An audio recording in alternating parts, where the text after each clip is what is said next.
Shalom à toutes et à tous, grâce à Midreshet Yehuda Manito, on se retrouve avec le Rav Ethan Fison. On va continuer à parler de la transmission de la Torah. Et bah voilà, ça fait pas mal de temps qu'on a. La semaine dernière, c'était sur Toub Shvat. Et j'espère qu'on va reprendre la série. Berchavod, Ethan, tu peux ouvrir ton micro et c'est parti. Eh bien, tout à fait, bien sûr, ça y est, on a fini de faire des interruptions intempestives. Et donc, oui, effectivement, on revient dans notre étude donc sur la transmission de la Torah au fur et à mesure des générations. Et nous étions arrivés,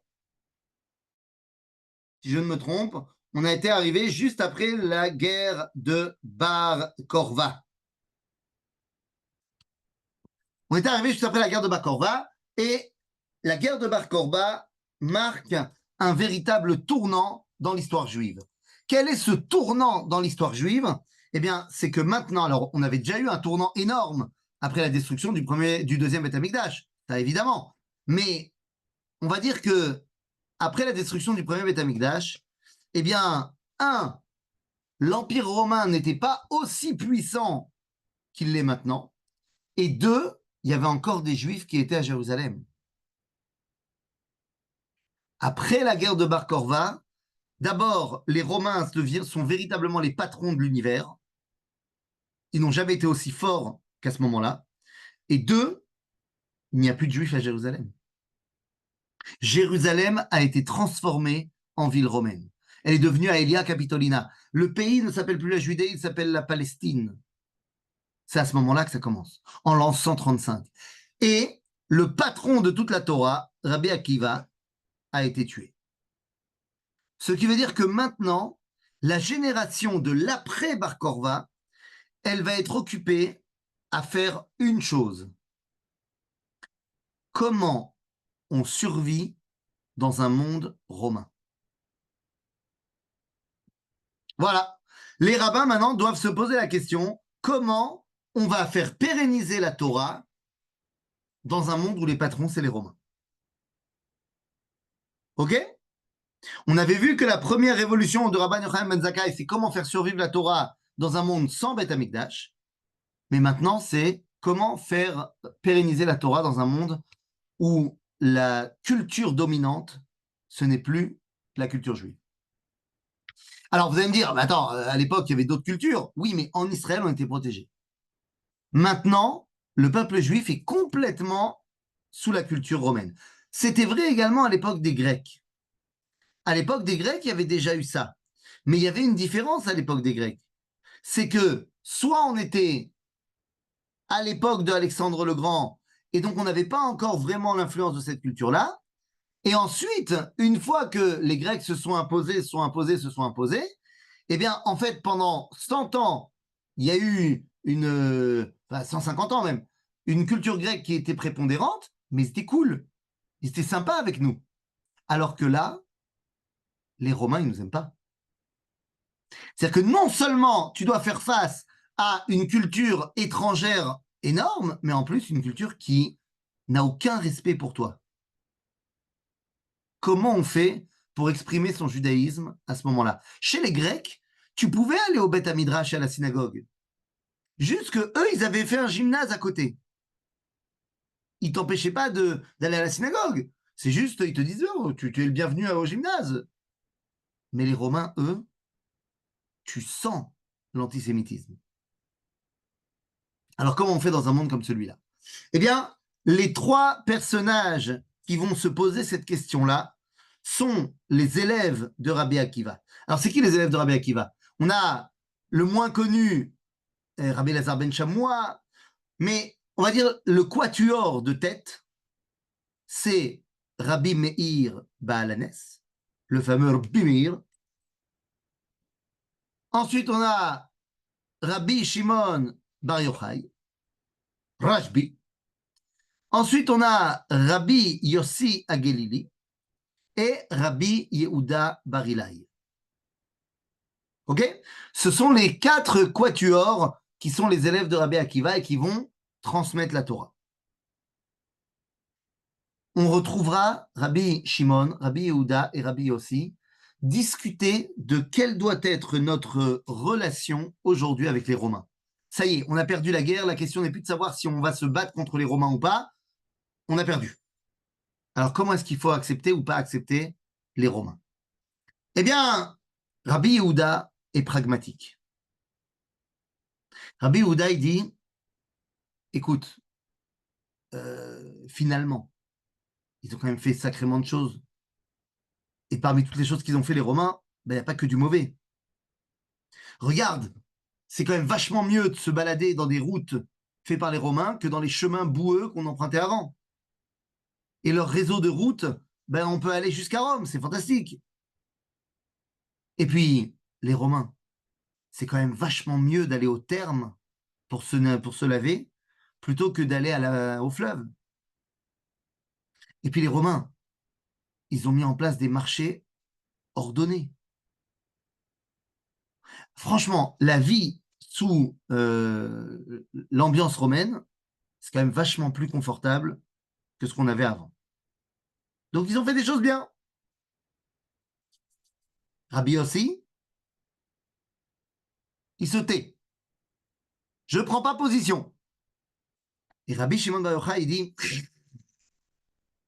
tout ce qu'ils ont fait, les Romains, que tu as dit, c'est juste pour leur perversion personnelle.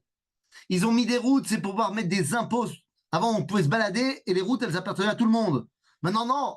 Tu es sous la route romaine, tu dois payer un impôt. Le péage, tu connais le péage? Kvichesh.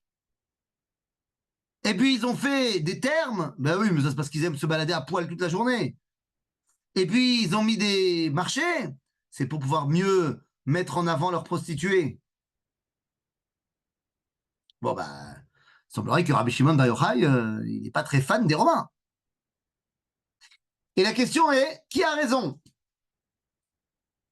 Eh bien, les amis, au final, les Romains, ils ont dit, bon, Rabbi Yehuda, parce que oui, ce que je ne vous ai pas dit, c'est qu'il y a une quatrième personne dans la discussion qui va aller rapporter aux Romains ce qui s'est passé. Et les Romains, ils disent, OK, Rabbi Yehuda, il parle bien de nous, on va l'en faire officiellement le chef des rabbins. Rabbi Yossi, comme on ne sait pas ce qu'il pense, on va le faire venir à Tsipori, là-bas, il y a la grande garnison romaine, on va le garder à l'œil.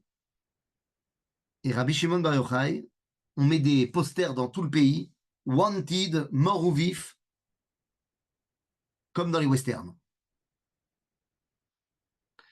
Bon, attendez. Donc Rabbi Yehuda, au final, c'est lui la halakha. Et effectivement, dans 80% des cas, la halakha du peuple juif, elle est tranchée comme Rabbi Yehuda. Parce que la question du pragmatisme halakhique, eh bien, c'est une question qu'on connaît jusqu'à aujourd'hui. Est-ce qu'on a le droit d'aller au terme? Réponse, oui. Pourquoi est-ce qu'on dirait non? Parce que tout le monde se balade à poil là-bas. C'est pas de sa noix du tout. C'est pas du tout l'ambiance du judaïsme. Bon, alors certes, les termes étaient séparés hommes et femmes, même chez les Romains. Mais c'est pas notre ambiance. Nahon, c'est pas notre ambiance. Mais En Malasot, c'est quand même vachement mieux. Est-ce qu'on va utiliser les routes romaines? Ben, évidemment. Est-ce qu'on va aller faire nos courses au marché romain? Bien sûr. Et tout ce que je viens de vous dire maintenant est vrai aujourd'hui. Est-ce qu'on fait du business avec le monde entier? Bien sûr que oui. Est-ce qu'on utilise toute la technologie de l'Occident? Bien sûr que oui. Est-ce que on va au terme? C'est-à-dire, est-ce qu'on va voir une pièce de théâtre? Est-ce qu'on va, je sais pas moi, entendre un concert de Schubert? Oui, j'ai dit Schubert, et pourquoi pas? Ah, j'aurais pu dire Bach, j'aurais pu dire Mozart, j'aurais pu dire Beethoven, mais vous n'auriez pas su que j'ai une culture de musique classique. Voilà. Par contre, on va pas écouter Wagner. Voilà. Parce qu'il y a un problème avec Wagner. C'est qui c'est qui a dit qu'il y avait un problème avec Wagner? C'est pas parce que les nazis l'ont repris. C'est parce que Rabbi Yosef Kapar, qui était Thémani, et je peux t'assurer qu'au Yémen, on n'écoutait pas Wagner. En Israël, on lui a fait écouter des morceaux de musique classique, des grands artistes de musique classique, Et il ne les connaissait pas, évidemment. Mais il a donné des définitions à chaque auteur en fonction des symphonies. Par exemple, il a écouté la musique de Bach, de Jean-Sébastien. Il a dit ou Ish Dati Meod. C'est un grand religieux, celui-là. Effectivement, toutes les mélodies de Bach, il les a fait pour l'église. Il a entendu Wagner, il a dit arrêtez, c'est un meurtrier. Ben, il ne le connaissait pas, et il ne sait pas qu'il a été repris par les nazis. C'est-à-dire, il y a des gens qui arrivent à avoir la sensibilité de la musique classique. Bekitsour, quoi qu'il en soit, Rabbi Yehuda, il dit, ben, faut être pragmatique. Et la halakha, jusqu'à aujourd'hui, ben, c'est comme ça qu'elle marche. Là où elle peut pas, elle peut pas. Il y a des moments donnés où c'est interdit. Mais de manière générale, est-ce qu'on fait face à notre environnement? Évidemment qu'on fait face à notre environnement. C'est pas shoot. Il y a un grand concept dans la halakha qui se dit halakha ve'en morinken. C'est la halakha, mais on n'enseigne pas ça. Exemple. Est-ce que le christianisme est considéré comme de l'idolâtrie? Oui. D'après le judaïsme, oui. Est-ce que nous avons une mitzvah de détruire tous les endroits d'idolâtrie en Eretz Israël? Oui. Est-ce qu'il y a un rabbin qui dit qu'il faut aller détruire le Saint-Sépulcre? Non. Mais c'est la halakha. Ah, c'est halakha, אבל אין morinken. Pourquoi? Parce qu'on comprend bien qu'on ne peut pas faire un truc comme ça.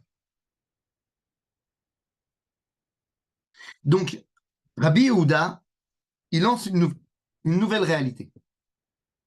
Rabbi Shimon Bar Yochai, pourquoi est-ce qu'on a besoin de lui? On a besoin de lui pour savoir quel est le Hémet. Il y a une différence entre la halakha et le Hémet. Oui, c'est très très bizarre ce que je suis en train de dire. Parce qu'on a la halakha est censée représenter la volonté de Dieu. Oui, la volonté de Dieu maintenant. Mais c'est pas forcément le Hémet absolu. Rabbi Shimon Bar Yochai, ce qu'il dit sur les Romains, c'est le Hémet absolu. Mais c'est pas ce qu'on a besoin à ce moment-là. Et donc, Rabbi Shimon Bar Yochai va être poursuivi par les Romains, il va partir dans sa grotte, et là-bas, il va développer, pendant ses 12 ans dans la grotte, une idéologie de se couper du monde matériel. Tu m'étonnes, tu vis 12 ans dans une grotte, le matériel, c'est pas vraiment ton dada. Et vous connaissez l'histoire, quand il sort de la grotte, il voit un homme travailler le champ, et il le brûle. Il dit, comment tu peux oser travailler le champ alors qu'il faut étudier la Torah? Et donc, à ce moment-là, il devient le meilleur ami de tous les Kolelman. Il ne faut pas aller travailler, il faut juste étudier la Torah. Seulement, Akadosh Baruch Hu, il lui dit, je ne comprends pas, tu es sorti de la grotte pour détruire mon monde. Allez, retourne dans la grotte. Et pendant ces 12 mois, il va repartir dans la grotte, il va écrire le Zohar. Et qu'est-ce qu'il comprend? Il comprend que Ve'asafta deganecha, tu iras récolter ta récolte, quoi, c'est une mitzvah. C'est-à-dire travailler de ce monde, c'est une mitzvah. Nous dit le Khatam Sofer, quelle est la différence entre le premier Rabbi Shimon et le deuxième Rabbi Shimon? Il dit, le premier Rabbi Shimon, c'est en exil. En exil, il n'y a aucun idéal à travailler la terre, à participer à la construction du monde. Pourquoi? Parce que c'est les Romains qui gèrent. Mais lorsque tu es en état de Géoula, eh bien évidemment que construire le monde, ça devient un idéal. C'est la parenthèse terminée. Bekitsour, voilà comment est-ce qu'on fait face à la nouvelle réalité. Après Rabbi Shimon, on a Rabbi Meir Baalanes. Rabbi Meir, c'est caché. Il est le plus grand de Toulouse, mais on ne fait pas la halakha comme lui, parce qu'il est trop grand. Il nous dit le Talmud, Lo yardu chaverav le sof da'ato. Personne n'arrive vraiment à comprendre ce qu'il dit. Tout le monde sait que c'est le patron, mais personne ne le comprend. Il est trop kadosh. Ah, t'es trop kadosh, donc t'es trop déconnecté de la population, ça ne peut pas être la halakha. Exemple. Est-ce que c'est un idéal de se lever chaque nuit à minuit pour faire tikkun chatzot et commencer sa journée à ce moment-là? Oui, c'est un idéal. C'est ce que disent de faire les Mekoubalim. Est-ce que c'est la halakha? Non. Pourquoi? Parce que tout le monde ne peut pas se lever à minuit. Donc la halakha, c'est ce qu'on a besoin maintenant, concrètement. Des fois, elle est en accord avec la vérité absolue, et des fois, non. OK? Alors, une fois qu'on a dit ça, les amis, la génération suivante, alors, le chef du Sanhédrin, à ce moment-là, qui est le chef du Sanhédrin à ce moment-là? Eh bien, nous sommes face à Rabban Gamliel. Et Rabban Gamliel va mettre en place une nouvelle révolution. C'est quoi la nouvelle révolution? Amar Rabban Gamliel, mi yochal letaken et birkat aminim. Moi, je connais certains qui vont se coucher à minuit. Je ne sais pas du tout de qui tu parles, mais il y a peut-être des gens qui font exprès de ne pas aller dormir avant Hatzot pour pouvoir faire Tikkun Hatzot. Moi, je dis ça, je dis rien. En tout cas, après, donc notre Rabban Gamliel va mettre en place une nouvelle révolution. Il dit Mi yuchal letaken et birkat aminim. Mais c'est quoi cette histoire? Les amis, la tfila, la Hamida, la Shmoné Esrei, existe déjà depuis Anshe Knesset Agedola. Donc ça fait maintenant presque 400 ans que la Hamida, elle existe. Et c'est là tout d'un coup que Rabban Gamliel se réveille et dit je voudrais mettre une 19e bracha, s'il vous plaît. Birkat Aminim. Mais c'est quoi cette bracha-là? Eh bien, la révolution de Rabban Gamliel après la guerre de Bar Korva, c'est de exclure les chrétiens du peuple juif. Birkat Aminim, à l'origine, elle est clairement établie contre les chrétiens. On ne le dit pas, nous, dans nos textes à nous, parce qu'on a subi la censure chrétienne, mais la bracha originelle, telle qu'on l'a retrouvée dans le Sidour de Rav Amram Gaon, il y a marqué la minim vela notzrim vela meshumadim al tikva. Genre, c'est clairement dit. Pourquoi est-ce qu'on décide de sortir les chrétiens du peuple juif? C'est tous des juifs à ce moment-là. Pourquoi on décide de les sortir du Ham Israël? Parce que pendant la guerre de Bar Korva, ils ont prêté main forte aux Romains.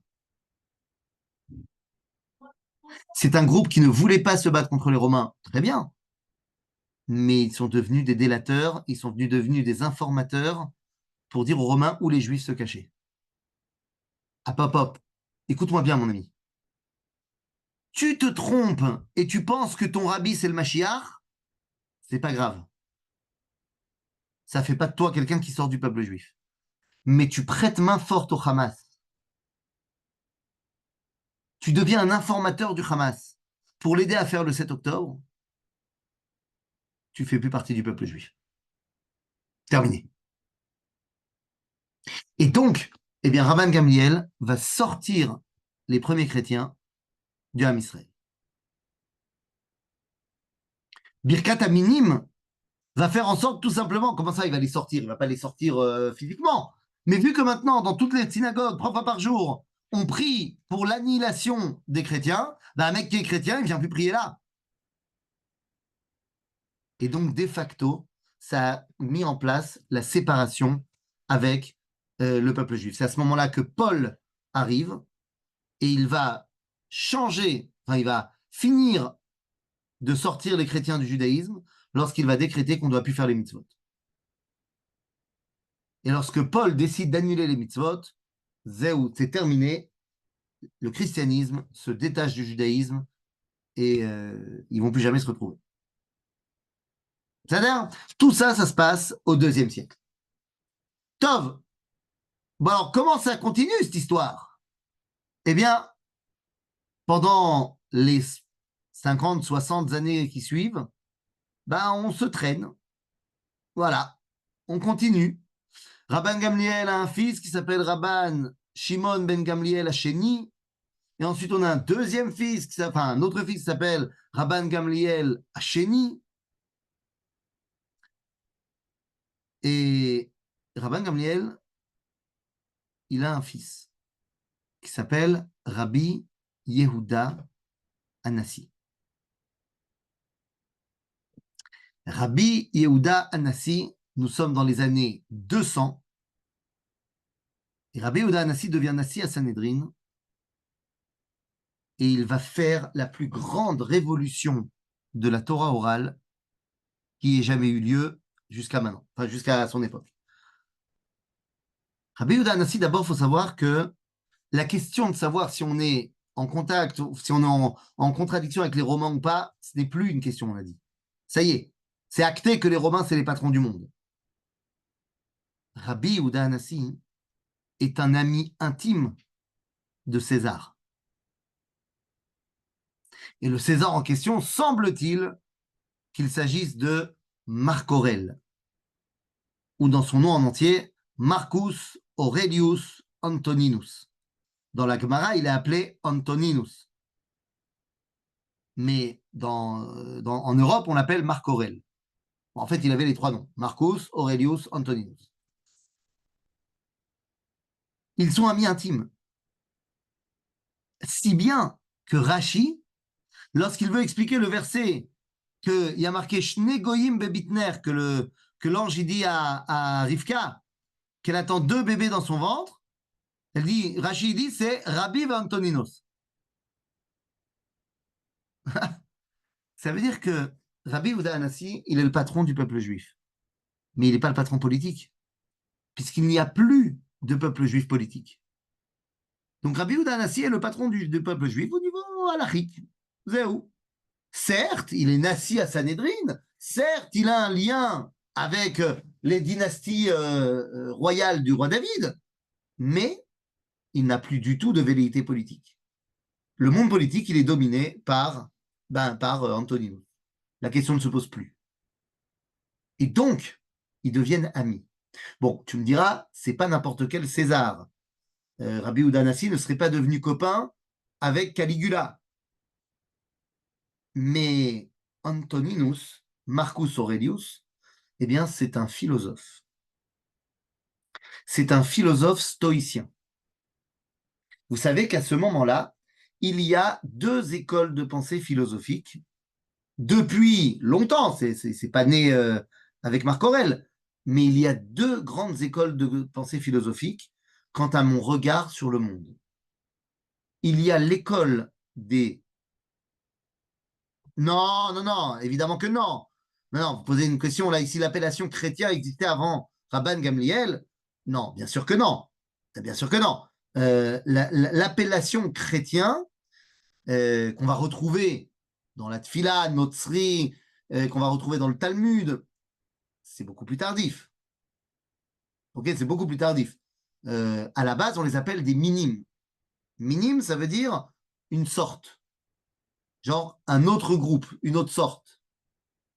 Plus tard, on les appellera Notzrim Lama, parce que leur patron, il s'appelait Yeshu Minatzrat.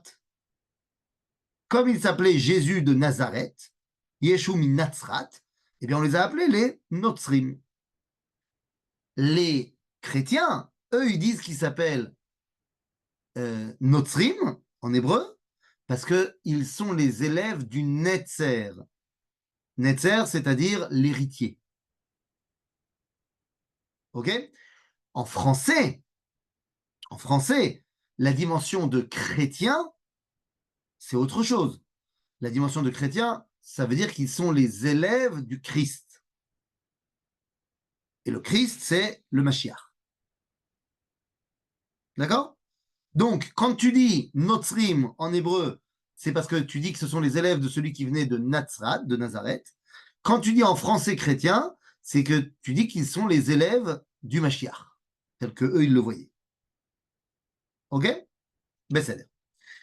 Donc, je disais, il y a 2 écoles de pensée philosophique. L'une qui s'appelle les hédonistes, symbolisée par un certain Épicure, qui disait que le seul truc qui est important dans le monde, c'est le kiff. Faut que tu kiffes.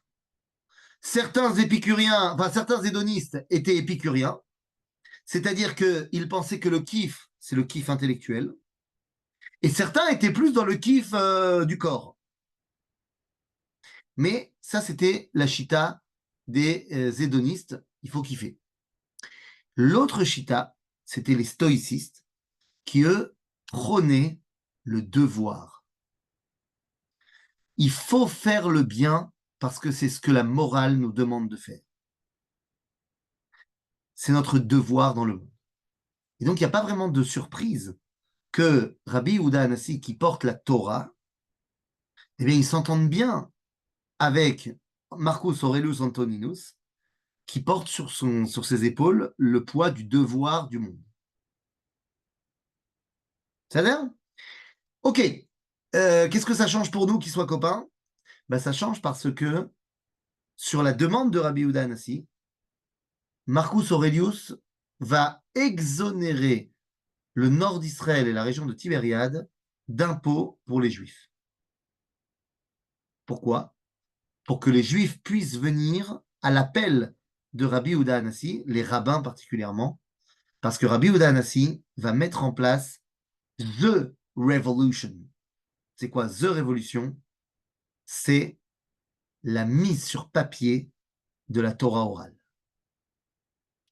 Et nous allons parler de l'écriture de la Mishnah. Les amis, c'est une révolution.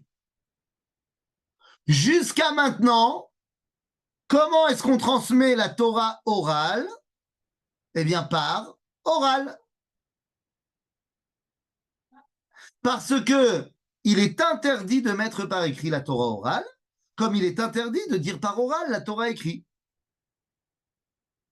Quand vous avez dans une synagogue un lecteur qui lit la Torah, et particulièrement chez les bar mitzvot, on voit ça, les jeunes qui sont bar mitzvah, que comme ils connaissent leur paracha par cœur, ils la lisent pas, ils la disent par cœur, et ben, des fois, tu vois que les derniers mots de la montée, tu vois que le gosse, il a déjà les yeux levés. Il faut que le rav, il dise non, tu dois relire.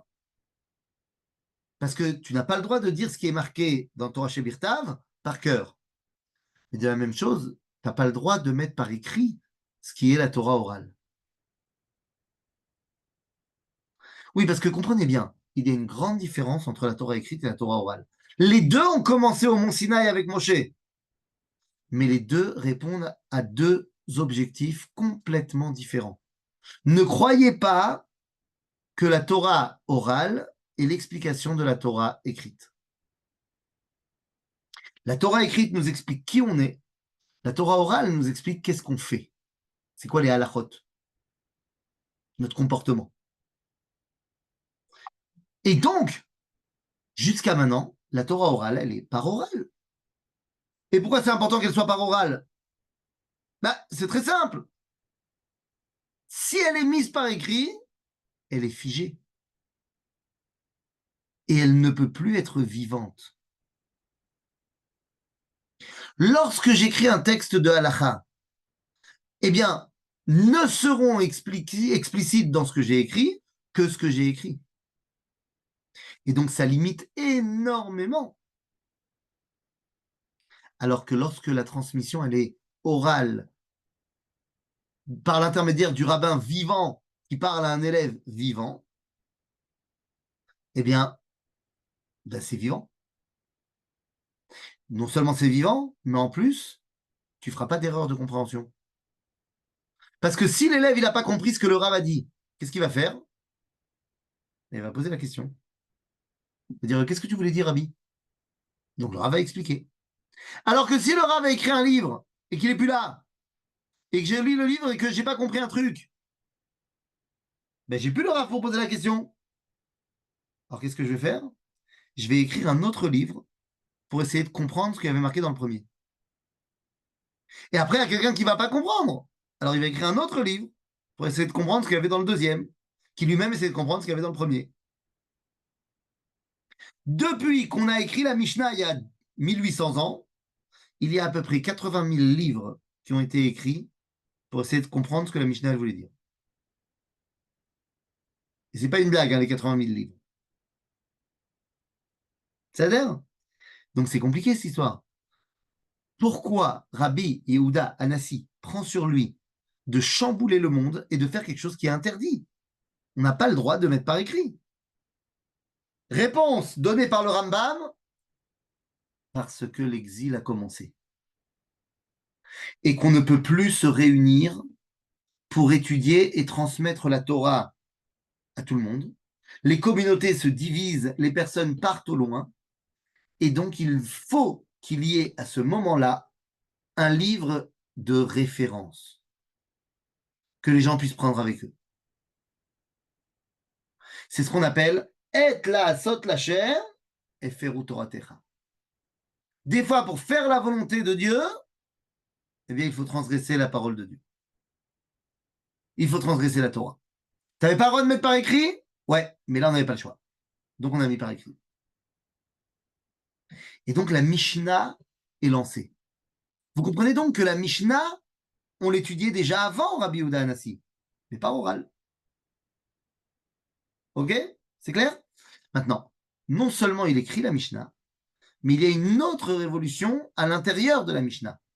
C'est qu'à partir de maintenant, on ne va plus étudier de la même façon qu'on étudiait avant. Ça veut dire quoi? À l'époque, l'étude orale était basée sur la Torah écrite. Encore une fois, c'est pas que la Torah orale était l'explication de la Torah écrite, mais il faut bien qu'on se serve d'un document de référence pour lancer l'étude.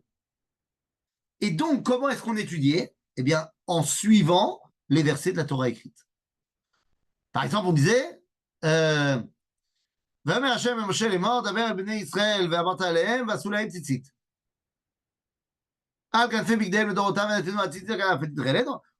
Et donc, on lisait les versets de la Torah écrite, et là, le Rav disait, c'est bon, vous avez entendu? Et maintenant, il commençait à enseigner tout ce que la Torah orale, elle a à dire sur les tzitzit. Une fois qu'on avait terminé, on passait au verset suivant. Et donc, comme ça, depuis Bereshit jusqu'à Dvarim. Et comme ça, on faisait le tour de toute la Torah. Donc, on enseignait la Torah orale selon le seder, l'ordre, l'organigramme de la Torah écrite. Aujourd'hui, il nous reste que très peu de livres qui étudient la Torah comme ça.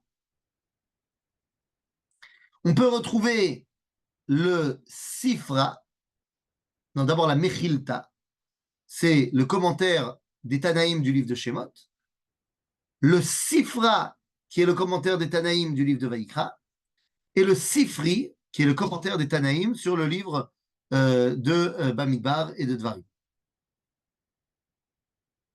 Il y a également le Ben Ishraï, qui est écrit dans cet ordre-là selon les parachiotes, mais c'est plus ou moins tout. Rabbi Yehuda Hanassi dit qu'il faut changer la façon d'étudier. On ne va plus étudier selon l'ordre des versets, mais on va étudier selon les thèmes. On va ordonner la Torah selon des thèmes. Et il y a combien de thèmes? Il y en a 6. Pourquoi il y a 6 thèmes? Parce que pour dévoiler un point dans l'espace, il faut 6 points. Oui, 6 points, c'est ce qui nous permet d'avoir une coordonnée dans l'espace. À gauche, à droite, en haut, en bas, devant, derrière. D'accord? Donc, si vous voulez, la définition d'un endroit dans l'espace, c'est 6 points. Donc, il y a 6 thèmes. Quels sont ces 6 thèmes? Zman Nakat. Ce sont les initiales pour le moyen mémotechnique. On commence par le rapport à la terre d'Israël. Donc, c'est Zraïm. Le Seder Zraïm, c'est tout ce qui est en rapport avec les mitzvot Atliot Baaretz. Tout ce qui est en rapport avec la terre d'Israël. Ensuite, nous avons Moed. Moed, c'est le temps. C'est tout ce qui va être en rapport avec le temps juif. Les fêtes, la vie de tous les jours, et ainsi de suite. Ensuite, celle qui donne la vie. les femmes. Tout ce qui peut être en rapport, de près ou de loin, à nos madames. Ensuite, ceux qui font des problèmes dans la vie, c'est les litiges entre les hommes, Nezikim. Ensuite, le but, c'est quand même de s'élever à la Kedusha. Donc, il y a Seder Kodashim, c'est tout ce qui est en rapport avec le Beth Amikdash. Et enfin, Taharot, c'est tout ce qui est en rapport avec la dimension de pureté qui nous rattache à la vie. Donc, 6 thèmes, Zraïm, Moed, Nashim, Nezikim, Skodashim, Vetaharot. Non, les amis, il y en a donc 6. Il y a 6 thèmes, 6 ordres de lecture. En hébreu, on va appeler ça Shisha Sidre Mishnah. En raccourci, ça fait quoi Shisha Sidre? Chasse. Et c'est de là que vient l'expression chasse. Chasse, c'est Shisha Sidrim, Shisha Sdarim, les 6 thèmes de la Mishnah. La Gemara, elle va reprendre l'organigramme de la Mishnah. Donc la Gemara, on appelle ça le chasse. Lorsque dans les années 90, le Rav Ovadia Yosef veut créer un parti politique qui va montrer qu'on est attaché à la Torah, il va l'appeler chasse.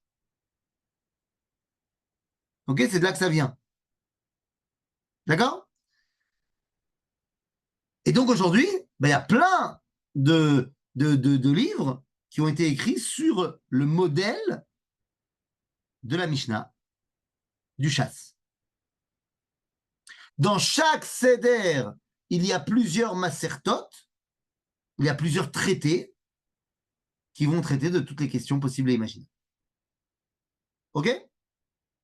Donc c'est ça que va lancer Rabbi Yehuda Hanassi. Plus tard dans l'histoire, on n'y est pas encore, mais plus tard dans l'histoire, il y a d'autres rabbins qui vont changer l'ordre d'études. Par exemple, le Rambam. Le Rambam, lui, va écrire un autre livre comme la Mishnah, mais avec un autre ordre d'études. Et lui, il ne va pas diviser toute la Torah en 6 parties, mais en 14 parties, qu'il appellera la main, Yad. Ça fait 14 en valeur numérique. Yad HaChazaka. Donc c'est un nouveau style d'étude du Rambam. Plus tard, il y aura un autre personnage qui s'appelle Rabbi Yaakov, Berabbi Asher, qui va écrire un autre seder en 4 tomes, qui s'appelle Arba Turim, les 4 tours, les 4 colonnes, qui vont réunir la loi juive en 4 dimensions. Orach Chaim, qui est la vie de tous les jours. Yoredea, qui est ce que les rabbins ils doivent fixer dans les problèmes du quotidien. Ensuite, Choshen Mishpat, c'est sur les litiges entre les hommes. Et Even Haezer, pour les problèmes de vie conjugale. Ok? Eh bien, le livre principal qui va reprendre l'ordre des 4 tomes, c'est le Shulchan Aruch. D'accord? En gros, ce sont les 4 différentes façons d'étudier la Torah. La version ancestrale selon les livres de la Torah, la version de Rabbi Yehuda Hanassi des 6 thèmes de la Mishnah, la version du Rambam, les 14 thèmes du Rambam, et la version à 4 tomes qui va être repris par le Shulchan Aruch. Et à partir de là, à partir du moment où Rabbi Yehuda Hanassi écrit la Mishnah, eh bien, d'un côté, ça va sauver le peuple juif d'oublier complètement la Torah, mais d'un autre côté, ça rend la Torah beaucoup moins vivante.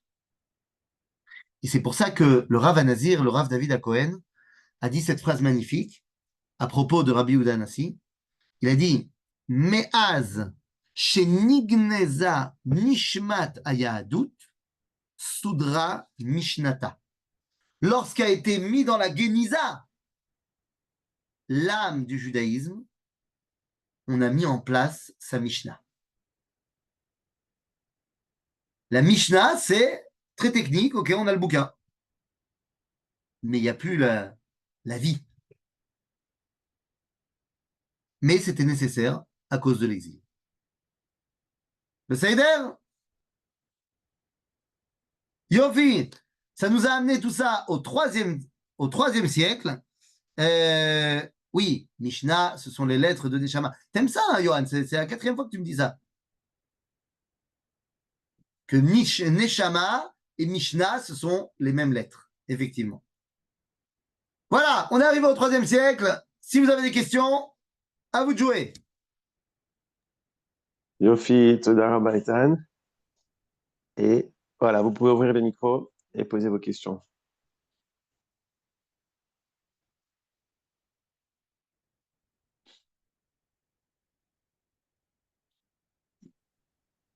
Non?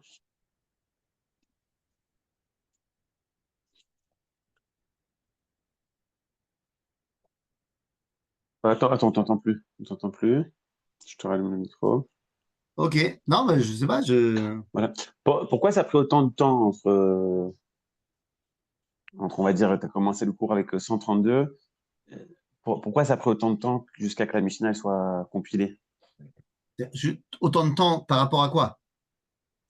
Bah, par rapport à la destruction du temps, parce que finalement, c'est à ce moment-là, 70 ou Alors 130, d'abord, que tant que tout. avant la guerre de Bar Korba, personne n'y pense. Parce que certes, on n'est plus vraiment. On n'est plus à Jérusalem. Enfin, il y en a encore à Jérusalem. Mais on va dire que les rabbins, ils sont à Yavne, ils sont dans le nord, machin. Donc, il y a quand même un semblant de continuité où on peut continuer à étudier normalement. Après la guerre de Bar Korba, arrive la problématique de l'exil véritable. Donc c'est là qu'on va commencer à se poser la question. Et il faut, avant de la mettre en place, de l'écrire, la Mishnah, il faut réunir les Massorot. Donc en fait, il ne s'est pas passé tellement de temps, il s'est passé 50 ans. Ok. C'est pas énorme. Ok. Maintenant, en Israël, pourquoi la Mishnah ne redevient pas orale? Eh bien, parce que Kvar Yatsa Keren Meyavne. C'est-à-dire qu'on ne revient pas en arrière. Va essayer de dire aux gens maintenant, on arrête d'étudier comme on étudie, la Gemara, tout ça, machin, et on vient à une transmission orale, ça ne marchera pas. Donc, c'est pas la peine on a assez de combats à mener, c'est pas la peine d'en mener des combats qui sont voués à l'échec. On n'est plus capable de se rappeler de notre numéro de téléphone parce qu'on a notre portable tout le temps. Tu veux que maintenant on se rappelle de la Torah orale par cœur? On n'y arrivera jamais. Regarde. Ah oui, c'est complètement. Une question, Shmuel? Non, ok. Non, je voudrais poser une question quand même. Oui? Et aujourd'hui, à notre époque, où il y a tant de problèmes, il y a beaucoup de gens qui nuisent carrément la halakha, ou qui Qui disent quoi? qu'elle est exagérée. Oui, J'ai pas entendu. Il y a des gens qui quoi? qui s'opposent à la halakha, Ah oui, oui, bien sûr. à ces extrémités. Où est-ce qu'on en est aujourd'hui? Est-ce qu'il est possible aujourd'hui de faire des réformes, de faire des changements, de se dire que tout ce qui a été écrit a été écrit à des époques différentes dans le monde et que peut-être aujourd'hui notre époque est totalement différente et qu'il faudrait s'adapter peut-être à une Alors, halakha mais plus vous avez tout à moderne. fait raison. Et c'est pour ça que, bien heureusement, la halakha ne reste pas du tout figée et statique. La halakha évolue tout le temps. C'est-à-dire qu'il y a tout le temps des nouveaux sujets qui arrivent sur le tapis et donc il y a des nouvelles décisions halachiques. Maintenant, pourquoi ça bouge lentement? D'abord parce que pendant 2000 ans, on a voulu être le plus conservateur possible. Pourquoi? Parce que lorsqu'on est en exil, nous sommes comme un corps mort, en grand coma.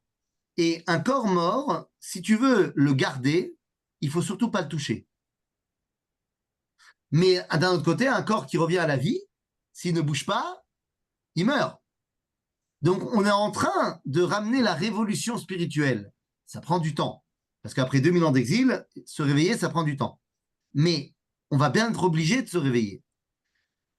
Là où il faut bien faire attention, c'est que le rejet d'une grande partie de la population de la halakha, c'est pas tant à cause de la halakha qu'à cause des khumrot, des en plus qui ont été mis par les rabbins. Parce qu'on a une tendance aujourd'hui à vouloir dire que ce qui est du domaine du en plus, c'est la halakha. Et ça, c'est très dangereux. Parce que le en plus a été mis en place pour des gens particuliers et pas pour tout le monde. Alors que la halakha, elle est mise en place pour tout le monde. Donc effectivement, il y a des choses à faire, mais ne vous inquiétez pas, la halakha, elle évolue. Toutes les questions. Alors, les rabbins, ils ont tendance au début à dire non. Les rabbins, c'est mon père. Tu vois, les rabbins, c'est comme mon père. Mon père, dès que tu lui poses une question un peu complexe, ou tu vas lui demander un truc un peu complexe, d'abord, il dira non. Après, on peut discuter. Donc, dès que je dois demander un truc à mon père, je lui dis, papa, dis non. Dis non. Mais de quoi? Dis non. Ok, non. Voilà, tu as dit non, maintenant on peut discuter. Donc, les rabbins, au début, ils disent c'est assourd, c'est assourd, c'est assourd, c'est assourd. Puis après, on peut discuter. Merci beaucoup. De rien beaucoup.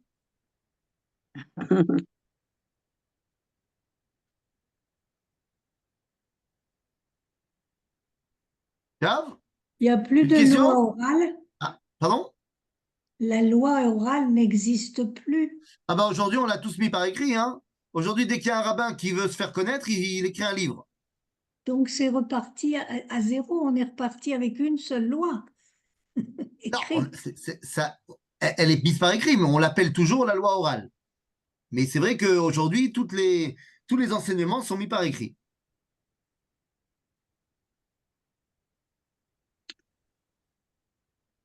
Bon, mais aujourd'hui, c'est plus tellement compliqué de mettre les choses par écrit. Hein. Tu demandes à ChatGPT, il le fait rapidement. Exactement, oui. Franchement, Oui, oui. j'ai quand même une question à poser. Oui. Quelle est la différence entre la Mishnah et le Talmud? La Mishnah, Le Talmud, c'est plus long, c'est plus loin. C'est au oui, on n'a pas 5e encore parlé du siècle. Talmud. Voilà, c'est Exactement. ça. Le Talmud, c'est l'explication de la Mishnah pour les rabbins.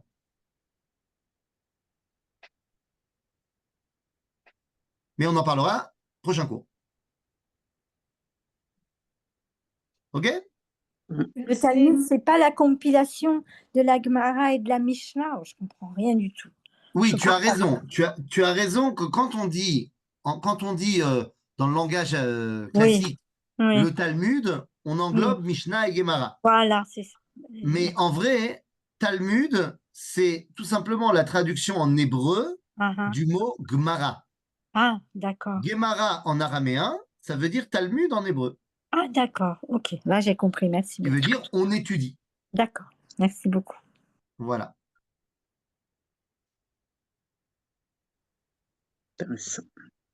תודה רבה.